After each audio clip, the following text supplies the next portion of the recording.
हम लोग को रियल नंबर के बारे में जानना है। रियल नंबर होता क्या है, पहले ये जानेंगे कि रियल नंबर होता क्या है। तो इसका एक लाइन में एक डिफिनीशन है, a number which square is non negative. A number which square is non negative. Non negative ये एक लाइन में है। ऐसा कोई भी नंबर जिसका स्क्वायर करे तो वो नॉन नेगेटिव हो। तो हम लोग देखते हैं किसी का भी स्क्वायर करे, वो चाहे नेगेटिव का स्क्वायर करें या फिर तो पॉजिटिव का स्क्वायर करें, आंसर दोनों का पॉजिटिव में ही आता है। -2 का अगर स्क्वायर करें तो 4 ही आता है, 2 का अगर स्क्वायर करें तो वही 4 ही आएगा। आंसर हमेशा पॉजिटिव में आता है, वो चाहे नेगेटिव का स्क्वायर करे या फिर तो पॉजिटिव का स्क्वायर करे, आंसर हमेशा पॉजिटिव में आता है। तो हम लोग कह सकते हैं कि ऐसा कोई भी नंबर जो या तो नेगेटिव में हो या फिर पॉजिटिव में हो, उसका स्क्वायर करे तो वो नॉन नेगेटिव हो, नॉन नेगेटिव होना चाहिए। तो और इसका एक और ये है, इसको एक और तरीके से कह सकते हैं हम लोग कि वो क्या होता है, इरेशनल रियल नंबर को कैसे और तरीके से समझा जा सकता है। जैसे देखिए, रियल नंबर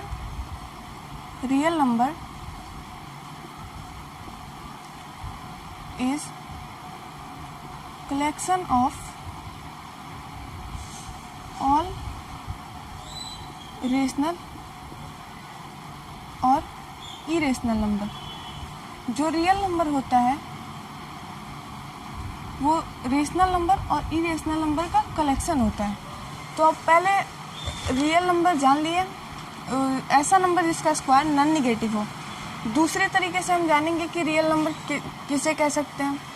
तो रियल नंबर कलेक्शन होता है, ऑल रेशनल और इरेशनल नंबर का कलेक्शन होता है रियल नंबर। तो अब इसमें 2 पॉइंट आया हमारा, रियल, रेशनल और इरेशनल। तो रेशनल अब होता क्या है पहले ये जानेंगे। तो हम लोग छोटे से पढ़ते आ रहे हैं, क्लास 6 से पढ़ते आ रहे हैं कि रेशनल क्या होता है।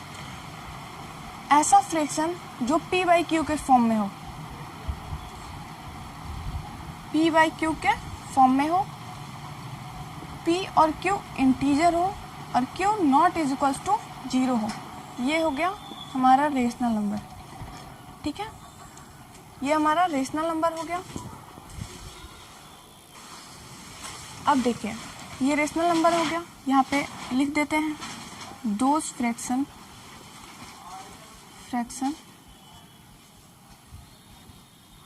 which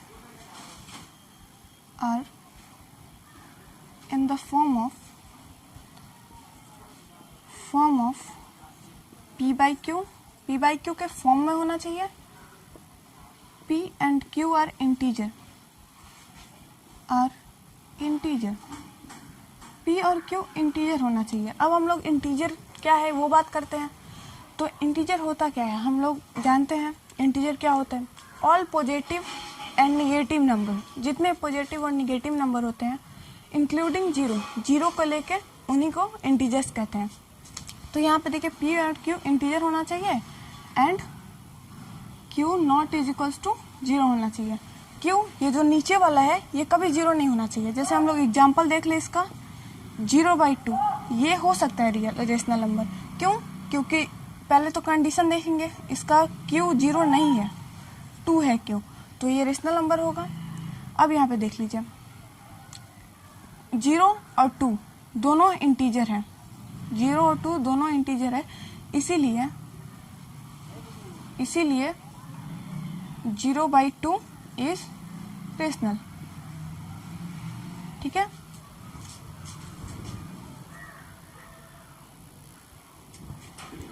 अब हम लोग रेशनल समझ गए। अब बात आता है इरेशनल का। इरेशनल नंबर क्या होता है? तो इरेशनल नंबर जानने के लिए पहले इसका डिफिनीशन लिखते हैं, non repeating and non terminating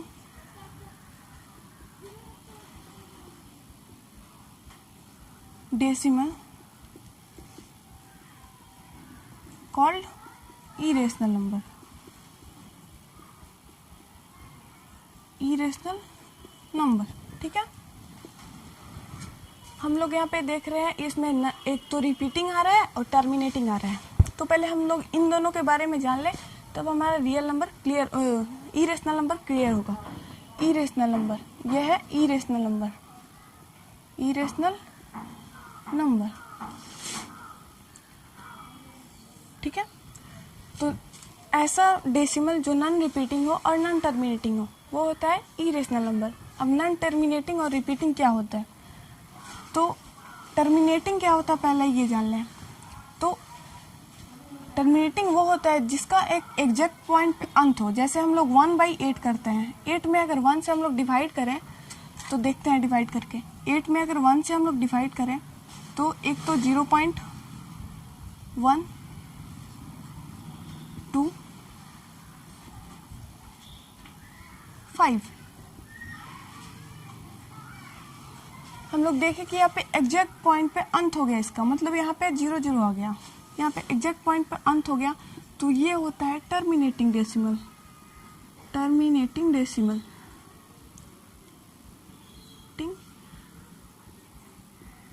decimal. या फिर इसको नॉन रिपीटिंग कह सकते हैं, नॉन रिपीटिंग कह सकते हैं।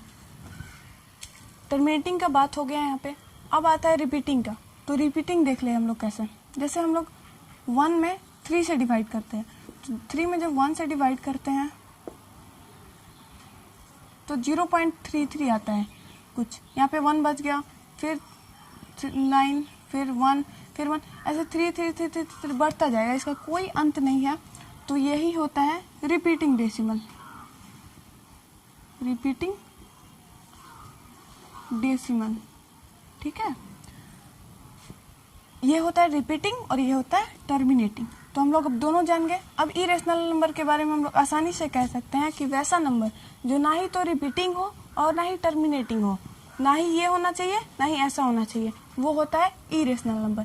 जैसे हम लोग इरेशनल नंबर का हम लोग एग्जाम्पल देख लें, तो इसका एग्जाम्पल ऐसे होता है 0 0 फिर 1 0 0 0 फिर 1 0 0 0 0 फिर 1, ऐसे बढ़ता जाएगा। अब हम लोग देख रहे हैं कहीं से कोई रिपीट कर रहा है, जैसे यहाँ पे 1 है, यहाँ पे 0, फिर यहाँ पे 2 0 बढ़ गया, यहाँ पे 3 0, ऐसे 4 0, तो यहाँ पे रिपीट नहीं कर रहा है और ना ही टर्मिनेटिंग है, ना ही एग्जैक्ट पॉइंट पे इसका अंत हो रहा है, आगे तक वो बढ़ता जा रहा है, तो ये होता है इरेशनल नंबर।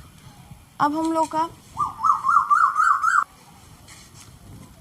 लोगों देखे थे कि रियल नंबर कहते किसको है फर्स्ट में, जब हम अभी बताए हैं कुछ टाइम पहले कि रियल नंबर कहते किसको है। तो हम एक तो ये बताए हैं कि ऐसा कोई भी नंबर जिसका स्क्वायर नॉन नेगेटिव हो, और एक ये बताया है कलेक्शन ऑफ ऑल रेशनल और इरेशनल नंबर। तो अब रेशनल इरेशनल भी हमारा क्लियर हो गया और ये भी क्लियर हो गया। इसमें रेशनल हमारा क्लियर हो गया है, इरेशनल में हमारा टर्मिनेटिंग था, नॉन टर्मिनेटिंग था, तो वो भी क्लियर हो गया। अब हम लोग रियल नंबर के बारे में समझ गए। अब हम लोग जानेंगे, क्लास 10 में ही पढ़ना है, हमें फर्स्ट चैप्टर में पढ़ना है Euclid's division algorithm, division algorithm, algorithm. ठीक है, हमें ये पढ़ना है।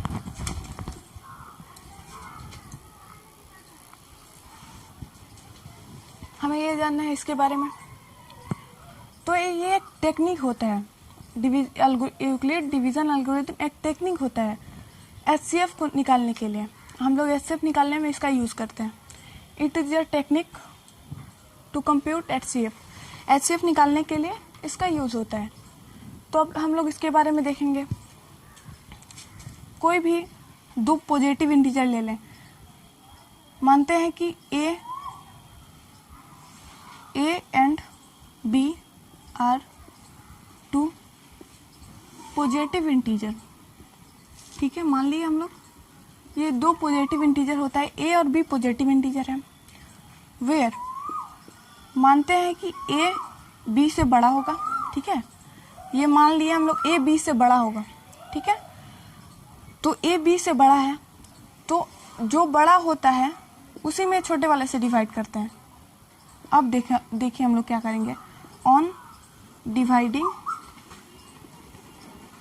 A by B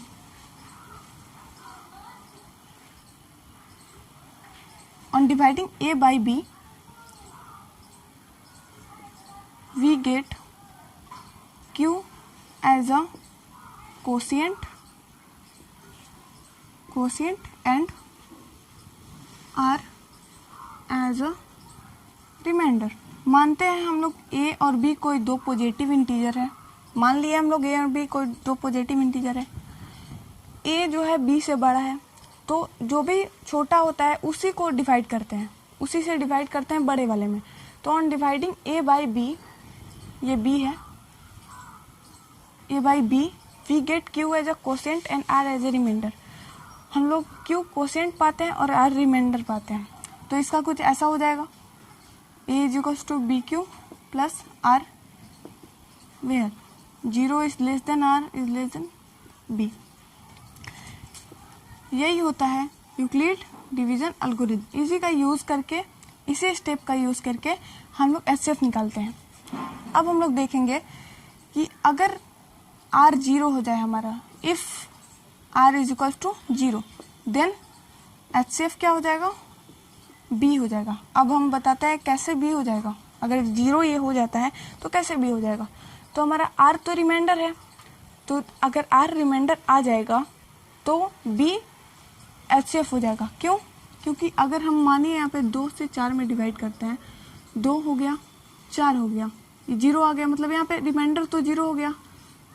तो हम लोग किससे 4 आया, इसी के टेबल में 4 आया, 2 के टेबल में 4 आया, तो यही हमारा HCF हो जाएगा। इसीलिए यहाँ पे ये जो B है, B को A में डिवाइड कर रहे हैं, तो ये हमारा HCF हो जाएगा। अगर if R not is equal to 0, अगर R 0 नहीं होता है, तब हम लोग ये प्रोसेस आगे तक कंटिन्यू रखेंगे। ये जो प्रोसेस है आगे तक कंटिन्यू रखेंगे जब तक R 0 नहीं हो जाता। Continue this process till the remainder is 0। जब तक रिमाइंडर 0 नहीं हो जाता तब तक ये प्रोसेस कंटिन्यू रखेंगे। अब ये हमारा क्वेश्चन है, use Euclid's division algorithm to find HCF of 272 and 1032। अब हम दोनों इस दोनों का HCF निकालना है यूक्लिड एल्गोरिथम का यूज करके। तो अब यूज करके HCF कैसे निकालेंगे ये पहले देखते हैं। पहले हम बताए थे A और B कोई दो पॉजिटिव इंटीजर है, तो पहले हम लोग देखते हैं कि बड़ा कौन है। तो 272 और 1032 में बड़ा 1032 है। सिंस 1032 यानी कि 1032 इज ग्रेटर देन 272, तो ये बड़ा है। तो इसीलिए जो बड़ा होता है उसमें उसी में डिवाइड करते हैं छोटे वाले से। On dividing 1032 by 272 we get। अब हम लोग डिवाइड करके देख लेंगे। पहले हम लोग साइड में इधर डिवाइड करके देख लेंगे कि क्या होगा।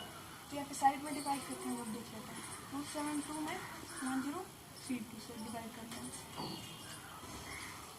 डिवाइड किए, अब ये 3 टाइम्स हो जाएगा, ठीक है।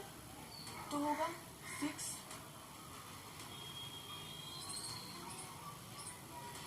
1 और 8, 3 टाइम्स में इतना हो गया। अब बचता है 6 1 2, इतना बच गया। अब फिर जब यहाँ पे रिमाइंडर 0 नहीं आया तो फिर ये वाला जो है यहाँ पे चला जाता है, इसके डिवाइड में चला जाता है। 272 इसके डिवाइड में चला जाएगा। अब इसके डिवाइड में जाएगा तो यहाँ पे 1 टाइम्स हो जाएगा, 2 1 6, बचेगा ये 56। अब यहाँ पे भी रिमाइंडर 0 नहीं आया 56, तो फिर ये वाला जो है यहाँ पर के चला जाएगा 216। अब ये 216 जो है 3 टाइम्स हो जाएगा, 3 टाइम्स हो जाएगा 168 आएगा। अब 8 4 इतना आ गया। फिर भी हमारे देख रहे हैं कि यहाँ पे भी रिमाइंडर 0 नहीं हुआ। तो जब रिमाइंडर 0 नहीं हुआ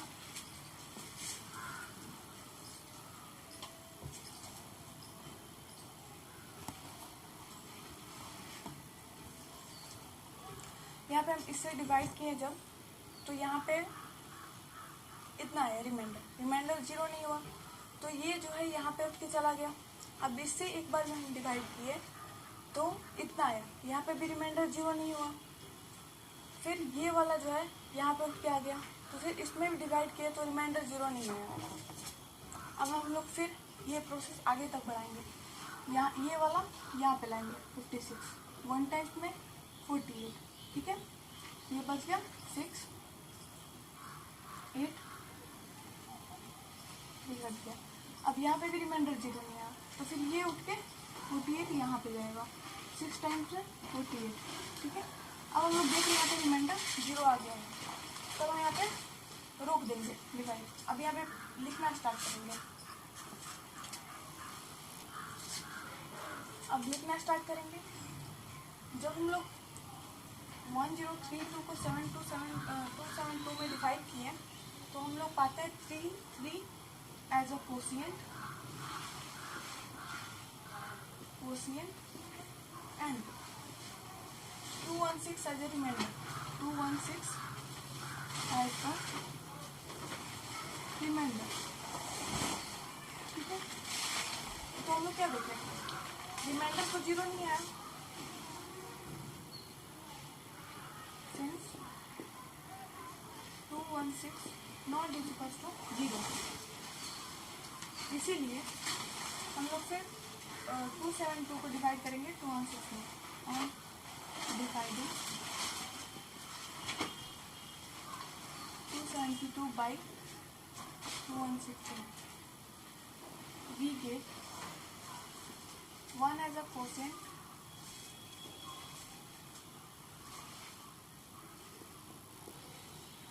अब यहाँ पे देखिए 272 को 216 में डिवाइड किया है, तो we get 1 as a quotient and 56 as a remainder, इतना मिला हमको। फिर भी यहाँ पे देख रहे रिमाइंडर 0 नहीं है, since 56 not is equal to 0, इसीलिए वी डिवाइड, फिर से हम लोग डिवाइड करेंगे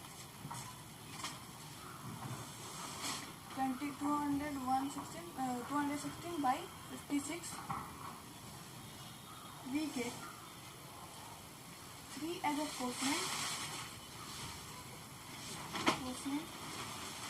3 यहाँ पे quotient हो गया, and 48 as a remainder, 48 remainder हो गया, ठीक है। 48 रिमाइंडर हो गया, लेकिन since 48 is not equal to 0,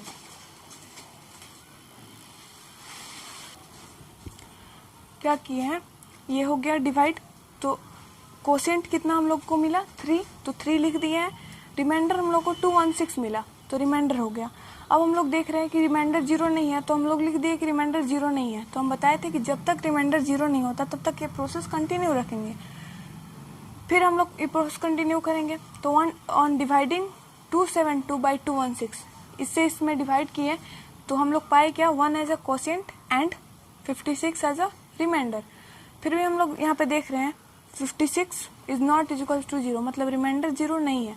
फिर हम लोग डिवाइड करेंगे 216 बाई 56 में, 56 से 216 में डिवाइड किए, we get 3 as a quotient, 3 as a quotient, as a quotient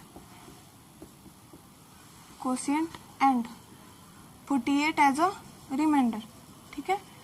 48 हमारा रिमाइंडर बच गया था यहाँ पे। फिर भी हमारा क्या दिख रहा है कि 48 0 के बराबर नहीं है, 48 नॉट इज इक्वल टू 0, इसीलिए फिर ये प्रोसेस हम कंटिन्यू रखेंगे। 48 0 नहीं आया था, तो हम लोग फिर डिवाइड करेंगे 56 से, on dividing 56 by 48, we get 1 as a quotient and 8 as a remainder। यहाँ पे 48 में 56 से जब हम डिवाइड किए तो एक कोसेंट आया, ये रिमाइंडर आया, तो यहाँ पे रिमाइंडर फिर 0 नहीं हुआ, since remainder 8 not is equals to 0, इसीलिए वी डिवाइड 48, फिर ये यहाँ पे आ जाएगा 48/8, we get 6 as a quotient and 0 as remainder. अब हम लोग देख रहे हैं कि यहाँ पे 0 आ गया है, रिमाइंडर 0 आ गया यहाँ पे, रिमाइंडर 0 आ गया। अब इसका लिख दें हम लोग 48 इज इक्वल्स टू 8 × 6 + 0, ठीक है। यहाँ पे रिमाइंडर क्या हो गया, 0 हो गया। तब यहाँ पे हम ये प्रोसेस स्टॉप कर देंगे, इस प्रोसेस स्टॉप कर दिया, 0 हो गया। अब हम लोग पता करेंगे इसका स्टेप क्या होगा। तो अगर रिमाइंडर 0 आ जाए ना, तो ये जो डिवीज़र होता है, ये डिवीज़र होता है, वही क्या हो जाता है, HCF हो जाता है। इसीलिए HCF ऑफ 1032 एंड 272 इज 8 हो गया। ऐसे ही बनाएंगे सारा क्वेश्चन। ये एक फर्स्ट क्वेश्चन था, आगे दूसरा क्वेश्चन बताएंगे।